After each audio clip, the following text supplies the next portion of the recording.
Hello everybody, welcome to Daily News Simplified, an answer to what, why and how of newspaper reading. Today we are going to discuss the Hindu newspaper dated 5th of October 2018 of the New Delhi edition. The topics to be discussed today has been presented on the screen. Timestamping for the same has been provided in the description box below. Let us begin our today's discussion. Now these two articles appear on page number 9. The title of the first article is Amid US Threat, India-Russia said to sign three major deals. And the title of the second article is Sanctions Waiver, Not a Free Ticket. This article has appeared in the context of the visit of the Russian President Vladimir Putin to India. So this particular article shall be important from the perspective of GS paper 2 International Relations. Under the subsection Bilateral agreements involving India or affecting India's interest, as well as the effect of policies and politics of developed countries on India's interest. Now let us look into the background of this particular article. Now as discussed, this article has appeared in the newspaper in the context of the Russian President Vladimir Putin's visit to India as part of the annual Indo-Russia summit.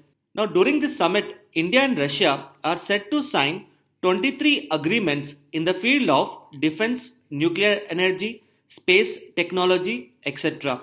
However, the main focus of this particular summit is going to be on the signing of important defense deals between India and Russia. And the importance of this particular deal is that this deal is worth $10 billion. Further, one most important aspect related to this particular deal is India is set to procure S-400 missile defense system from Russia at an estimated cost of around $5 billion. However, one of the biggest problems with respect to signing of these defense deals between India and Russia is that the United States of America has warned that if the deal goes through, then India could attract sanctions under the law passed by the US Parliament known as the CAATSA law. Now the CAATSA here stands for Countering American Adversaries Through the Sanctions Act. So this particular law, which has been passed by the US Parliament, has proved to be a major hindrance in the signing of the defense deals between India and Russia, wherein US has already warned India that if India procures S-400 missile defense system from Russia, then India could attract sanctions under this particular law. So as part of this video analysis, firstly, we'll understand certain details related to S-400 missile system developed by Russia, wherein we'll be discussing certain basic features of this missile system.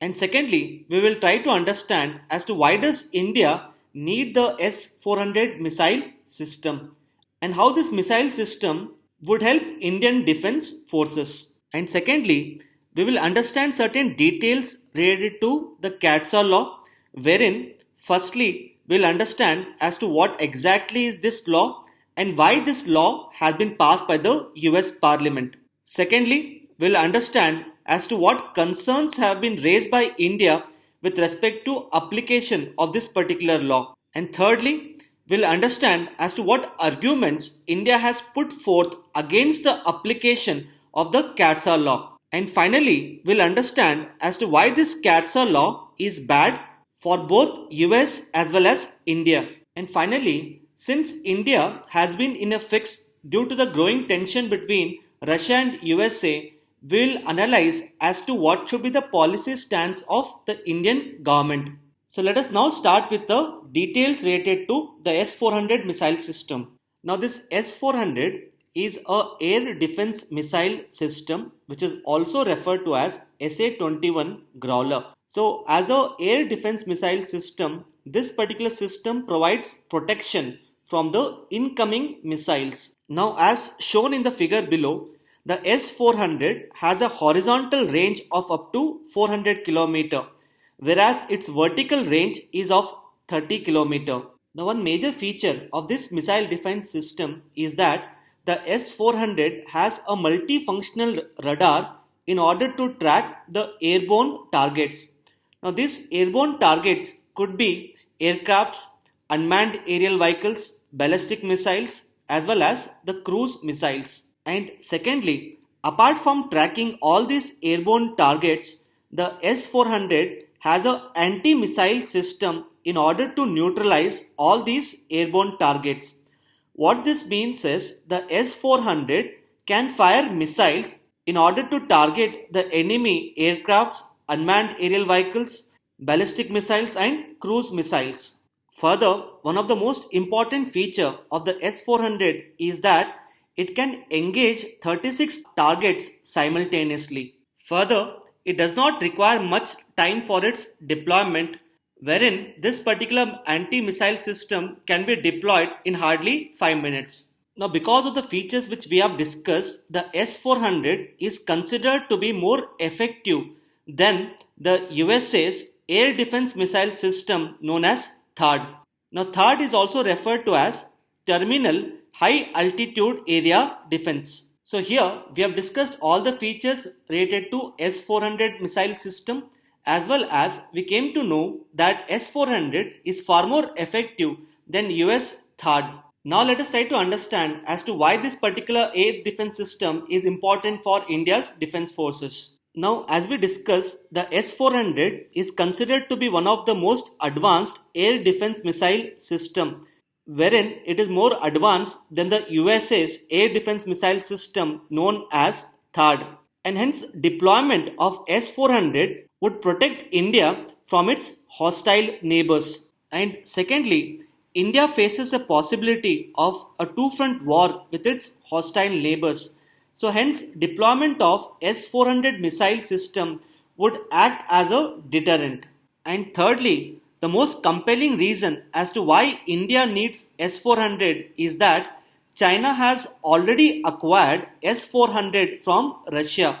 So it is in this particular aspect the acquisition of S-400 by India becomes extremely important. And finally, S-400 missile system has already proved its worth, where Russia had deployed S-400 in both Crimea as well as Syria in order to protect its forces. So these are some of the reasons as to why India needs to buy S-400 from Russia. However, as discussed, one of the biggest hurdle in India acquiring S-400 is the CAATSA law, which has been formulated by the US Parliament, wherein if India buys S-400, India would be put under the economic sanctions. So it is in this particular aspect, let us understand certain details related to the CAATSA law.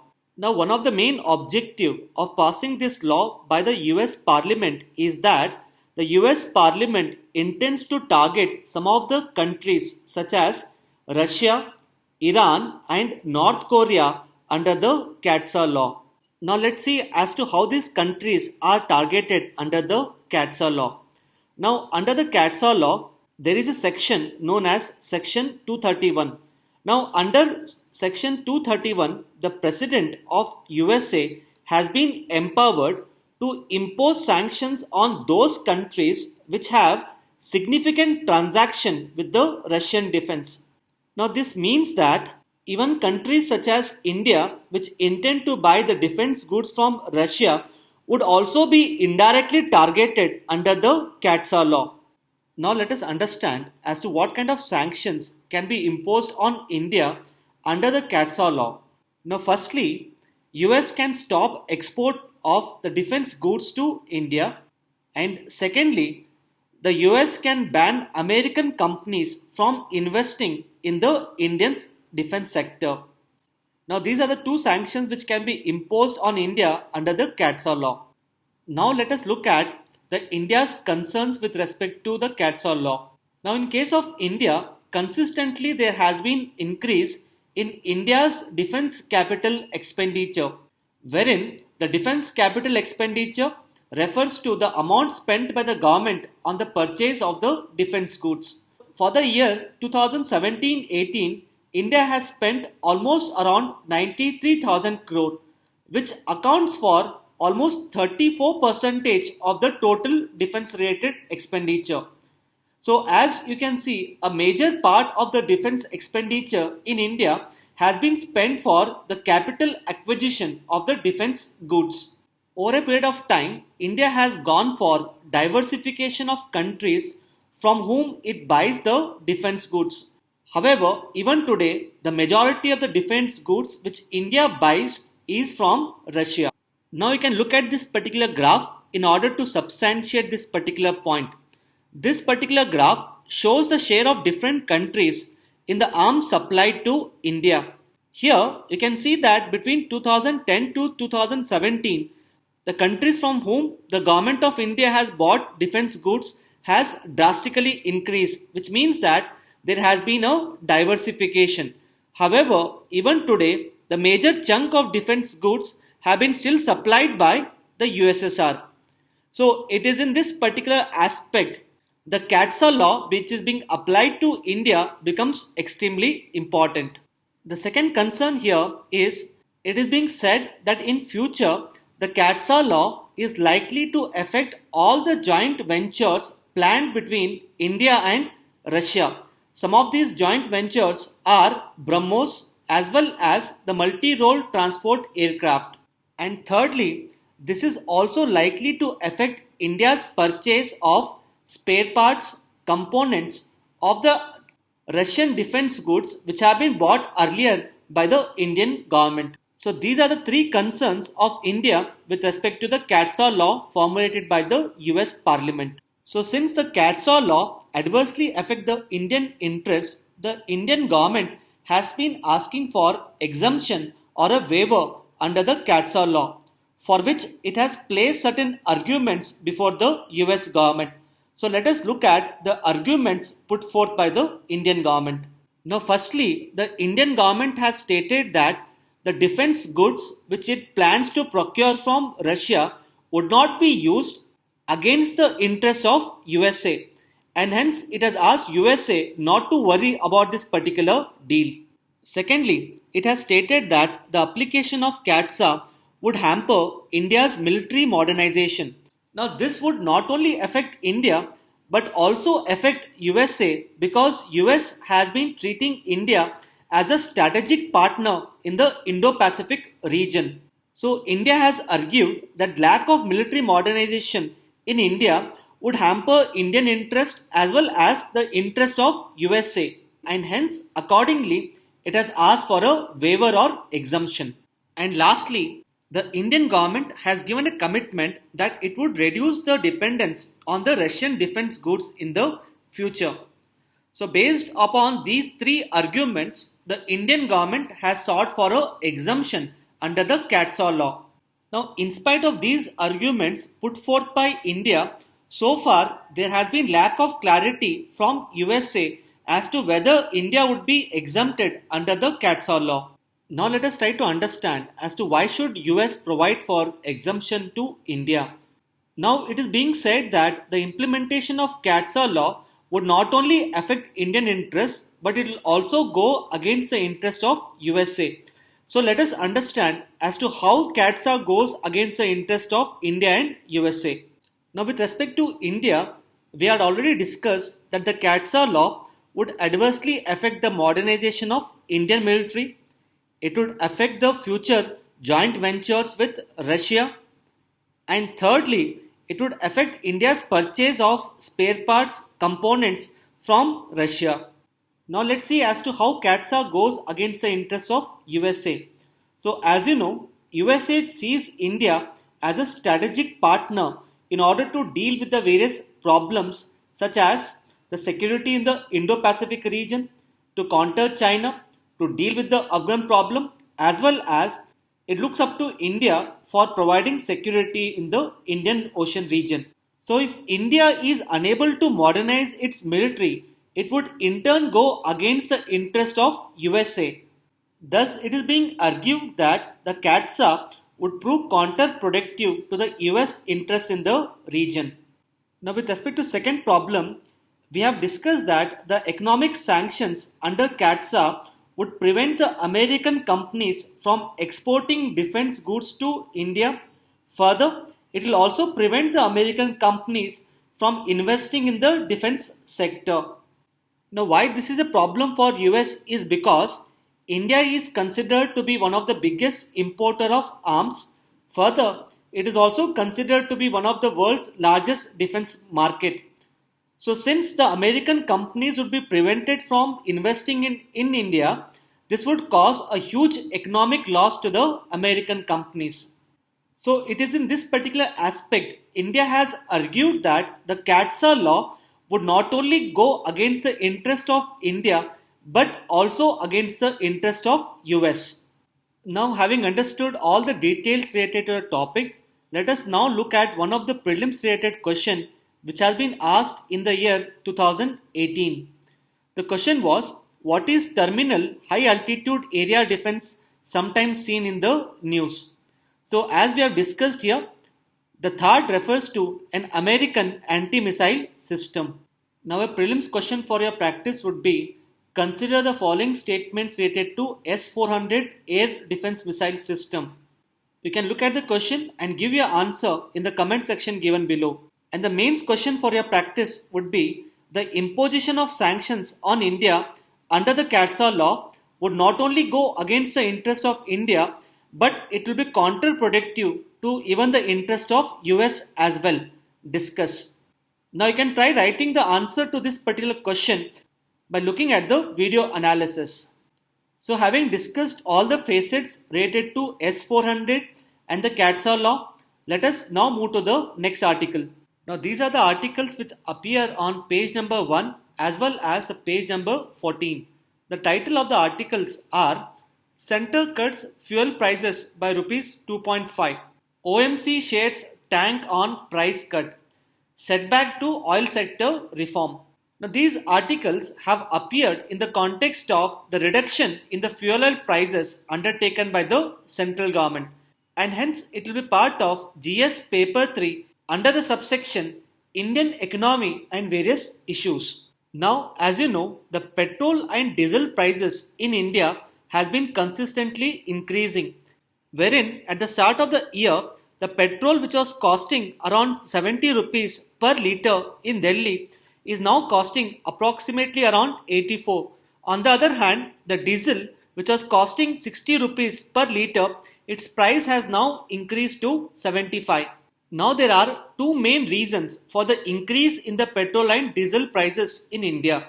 The first reason here is with respect to increase in the international crude oil prices, wherein the international crude oil prices have increased to around $86 per barrel. Now the international crude oil prices have increased mainly due to two reasons. Firstly, it is because of the economic sanctions imposed on Iran by USA, and secondly, due to decrease in the oil production in Venezuela. And the second reason for the increase in the petrol and diesel prices in India is because of the higher tax burden on petrol and diesel, wherein the taxes comprise of almost around 49% of the cost of petrol and diesel. Now this higher tax burden is due to imposition of excise duty by the center, sales tax by the states on both petrol and diesel, wherein the excise duty on petrol is around 19.48 per litre, whereas the sales tax on petrol and diesel ranges between 25 to 40% of the prices. So because of the higher burden of these two taxes, the petrol and diesel prices are comparatively higher in the Indian market. So in order to reduce the fuel prices in India, the government has come up with a 3-point plan. Now under the 3-point plan, the first plan of the center is that the center government is set to reduce the excise duty on the fuel by rupees 1.5. For example, the excise duty on petrol, which was earlier 19.48 per litre, would now get reduced to 17.98 per litre. The second point here is that the central government has asked the oil marketing companies such as BPCL, HPCL and IOC to reduce the fuel prices by 1 rupees. And the third point here is that the states have been requested by the center to bear a burden of rupees 2.5 by reducing the sales tax on the fuel. So the 3-point plan suggested by the central government aims to reduce the fuel prices by 5 rupees, wherein out of 5 rupees, 1.5 rupees burden will be borne by the center. The burden of 1 rupee shall fall on the oil marketing companies, and further, the states have been requested to bear the burden of 2.5. So, having understood the government's 3-point plan to reduce the fuel prices, let us now look at its impact on the Indian economy. The reduction in the excise duty by the centre on petrol and diesel will lead to a revenue loss of around 10,500 crores. Now, one of the main concerns with respect to this revenue loss is that it would adversely affect the fiscal deficit of the central government. Now, it is to be noted that the government is required to maintain the fiscal deficit at 3.3% of the GDP. So, the concern here is that the revenue loss of 10,500 crores would make it difficult for the government to meet its target of achieving the fiscal deficit at 3.3%. The second concern is with respect to the higher burden imposed on the oil marketing companies, wherein it has been stated that because of the reduction in the fuel prices, the oil marketing companies would have to undertake a revenue loss of almost around 9,000 crores for the entire financial year. Now, because of this revenue loss, there has been decline in the share prices of the oil marketing companies by almost around 20%. Now, these are the two direct impacts on the Indian economy due to reduction in the petrol and diesel prices. So, having discussed all the important aspects related to these articles, let us now move to the next article. Now, this particular article appears on page number 9. The title of the article is Eyes on India. This article shall be important from the perspective of GS Paper 2, International Relations, under the subsection Effect of Policies and Politics of Developed Countries on India's Interest. Let's understand as to what is the focus of this particular article. The author of this particular article highlights that China has been growing assertive in its foreign policy, and because of this growing assertiveness of China, it has led to certain concerns, wherein the growing assertiveness of China is considered to be a security challenge in the Asian continent. So, due to these security challenges, some of the Asian countries such as Japan, South Korea, Taiwan, and Australia have come up with various policies favoring India, which means that as part of these policies, these four countries are looking up to India as a balancing power to counter China. So, as part of this video analysis, firstly, we will understand as to how China has grown assertive in its foreign policy. And secondly, we look at the policies formulated by these four countries favoring India against China. Now coming to the growing assertiveness in Chinese foreign policy. Now the first point which has been highlighted by the author is with respect to Chinese Belt and Road Initiative, wherein as part of this initiative, China has undertaken to construct roads, railways and ports in order to connect the Asia with Europe. Now this Belt and Road Initiative of China may lead to the Chinese dominance in the entire Asian continent, which means that in future China is set to emerge as a hegemonic power in the Asian continent, and this goes against the interest of the other Asian powers such as Japan, South Korea, Australia, etc. The second concern raised by the author is with respect to the militarization of the South China Sea by China. And this militarization of South China Sea by China is a concern because this may adversely affect the trade in future. So it is because of these two reasons the other Asian powers are now looking towards India as a balancing power to counter China, for which the Asian powers have formulated certain policies. So let us understand the policies formulated by the Asian powers in order to favor India. Now the author of this particular article has mainly highlighted four countries. Now these countries are Japan, Australia, Taiwan and South Korea. Let's see what policies these countries have formulated in order to favor India. Now with respect to Japan, Japan has come up with a policy known as Free and Open Indo-Pacific Strategy. Now, the main objective of this particular policy is to challenge China in the South China Sea. And in order to challenge China in South China Sea, this particular policy advocates greater cooperation between Japan and India. Now, with respect to Australia, Australia has come up with a policy known as Indo-Economic Strategy, and the main objective of this particular policy is that it seeks to make India as one of the topmost investment and export destination for the Australians. Similarly, Taiwan has come up with a policy known as Southbound Policy, and the main objective of this Southbound Policy of Taiwan is to reduce the dependence on China and foster greater cooperation with India. Similarly, with respect to South Korea, it has formulated a policy known as New Southern Policy, and the main objective of this New Southern Policy is that it seeks greater engagement with India. Now, as you can see, most of the Asian powers have come out with their policies which are aimed at greater engagement with India. Now, in the mains exam, you can use the names of the policies and their objectives whenever you are writing an answer on bilateral relations of India with any of the countries which we have discussed. So, as discussed, because of the policies of these four countries, a huge opportunity waits in front of India, and hence India has to take maximum advantage of this particular opportunity. Normally, in UPSC mains, questions have been asked as to how the policies of other countries affect Indian interest and how should India respond to such policies. For example, this was a question which was asked in the mains 2018.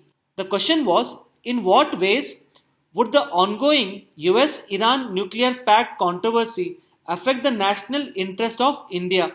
How should India respond to its situation? So it is in this particular aspect, this particular article becomes important from the mains perspective. So having understood all the important details related to this particular article, let us now move to the next article. Now this particular article has been taken from page number 9. The title of the article is Crafting Excellence. Now this particular article talks about the 4 new National Institute of Design which has been set up by the Government of India. Hence, this particular article shall be important from the perspective of GS Paper 2 Governance under the subsection Government Policies and Interventions. Now let us understand the context of this particular article.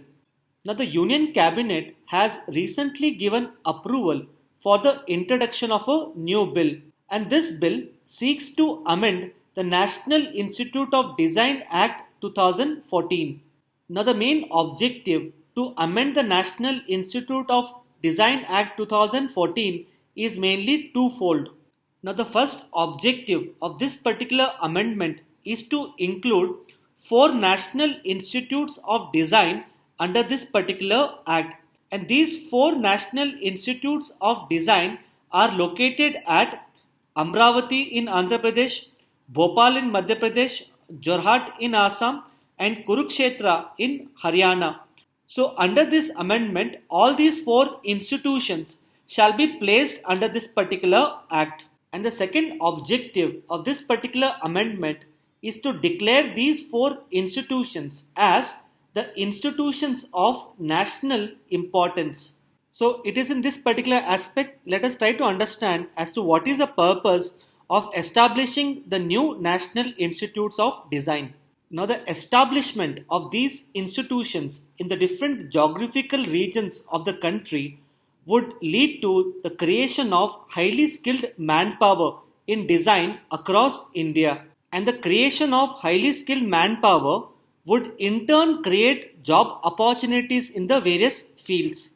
Now some of the fields in which the job opportunities can be created include handlooms, crafts, rural technology, as well as in the field of micro, small and medium enterprises.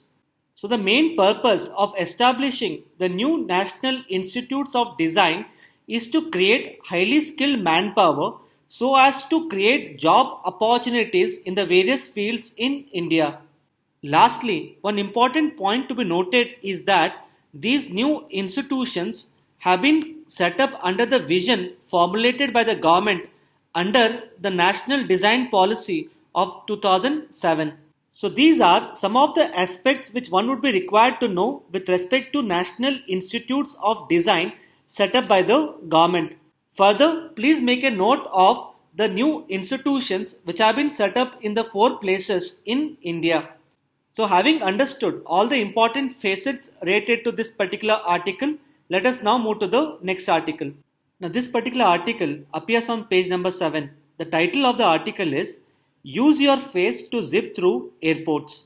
Now this article talks about a new government initiative known as Digi Yatra. So this article shall be important from the perspective of GS paper 2 governance under the subsection government policies and interventions.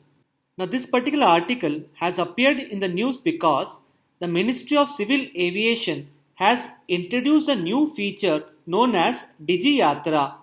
Now this Digi Yatra, it is considered to be a unique technology because it provides for a facial recognition technology which would enable a person to enter into any airport in India. Now this particular technology would be soon operational in both Bangalore as well as Hyderabad international airports. With respect to other airports, this technology would be available by the end of April next year. So it is in this particular aspect, let us try to understand as to how this particular technology works. Now a passenger who intends to use this particular technology has to register details such as name, mobile number and email on a designated portal. Now upon the registration, this particular portal generates Digi Yatra ID which will be a unique ID for all the passengers. Now this Digi Yatra ID can be used by the passenger while booking various airline tickets. Further, when the passenger is boarding flight at the airport, a one-time verification is being done. As part of this one-time verification, the facial biometric of the passenger is being captured. Upon capturing the facial biometric of a passenger, the entire registration process gets completed. Now one of the main benefit is that once a particular passenger is registered, during his next travels, he can directly go to the electronic gate. Now at this particular electronic gate, the facial recognition technology would be used to match his face with the photo in the Digi Yatra ID. So this concept of Digi Yatra would reduce the need for a person to show documents at the various entry points in the airports. So having understood the concept of Digi Yatra and how this particular system works, let us now move to the next article. Now this particular article appears on page number 12. The title of the article is War in the Time of Cholera. Now we have chosen this particular article because it is normally seen that in UPSC prelims questions have been asked with respect to the places in news as well as with respect to some important NGOs. So this particular topic shall be important from the prelims under the subsection current events of national and international importance as well as the world geography. So from the prelims perspective, you would be required to know two things from this particular article. The first thing is with respect to the Hodeidah region in Yemen and an NGO known as Save the Children. Now coming to the Hodeidah. Hodeidah is the fourth largest city in Yemen. Further, it is a port which is located on the Red Sea as shown in this particular figure. Now this particular place is in news because of two reasons. Firstly, this particular place has become the battlefield for the fight between the Saudi forces and the Houthi rebels in Yemen. And secondly, it is in news because this particular place has seen an outbreak of cholera among the children. So these points highlighted with respect to Hodeidah becomes extremely important with respect to the prelims. Now with respect to Save the Children, you would be required to know 2 points. Firstly, you should know that it is an international NGO which is based in UK. Secondly, It has been set up in the year 1919 in order to promote the rights of the children in the developing countries. Now let us look at some of the previous year UPSC prelims question related to the places in news and important NGOs. Now this was a question asked in prelims 2018 related to places in news. So as part of this question, one was required to match the places with the countries in which they are situated.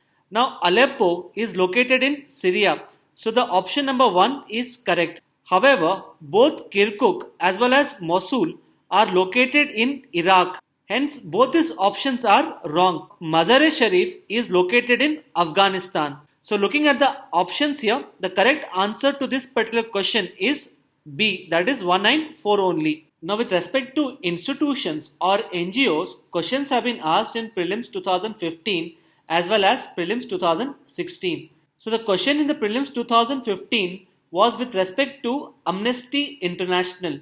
So Amnesty International is a global human rights movement. So the answer is B. So coming to the question asked in the prelims 2016, the question was with respect to Doctors Without Borders. Now the Doctors Without Borders is a NGO. So the correct answer to this particular question is B. So as seen, normally questions have been asked in the prelims with respect to places in news as well as institutions and NGOs. It is in this particular aspect the article which we have discussed becomes important for the prelims. So let us now move to the next article. Now this is an editorial article which appears on page number 8. The title of the article is Fields of Concern. It says that the higher minimum support price announced by the government do not necessarily translate into better returns for the farmers. So since it is dealing with the minimum support price, it shall be important from the perspective of GS paper 3 economy under the subsection Indian economy and various issues. Now this particular editorial article basically focuses on two aspects. Firstly, it talks about the recent hike in the minimum support price for the Rabi crops. Secondly, it identifies the various problems with respect to the MSP regime in India. Now with respect to news related to increase in MSP, this has already been covered in 4th of October DNS by Mangal sir. So you can go through this particular video in order to understand about the recent hike in the MSP for the Rabi crops. And with respect to the problems in the MSP regime, now with respect to the problems in the MSP regime, I have covered this particular topic in the Daily News Simplified of 13th of September 2018. So you can go through this particular video in order to understand as to what are the problems with the MSP regime. Now this particular article appears on page number 8. The title of the article is Next Steps at GIR. This article shall be important from the perspective of GS paper 3 environment under the subsection conservation. So this article has appeared in the newspaper in the context of the recent deaths of the lion in the Gir sanctuary. So because of the recent deaths of the lions, the author of this particular article is arguing for a need to create a geographically separate population of the Asiatic lions in India. So it is in this particular aspect the lion reintroduction project conceptualized by the government becomes important. This lion reintroduction project has been covered by me on 21st of September 2018. So you can go through this particular video in order to understand the details related to the lion reintroduction project. Further, in order to understand the recent cause of deaths of the lions, you can go through the DNS of 4th of October 2018, wherein this particular article has been covered by Mangal sir. With this, we have come to end of today's discussion. Now let us look at the question for the day.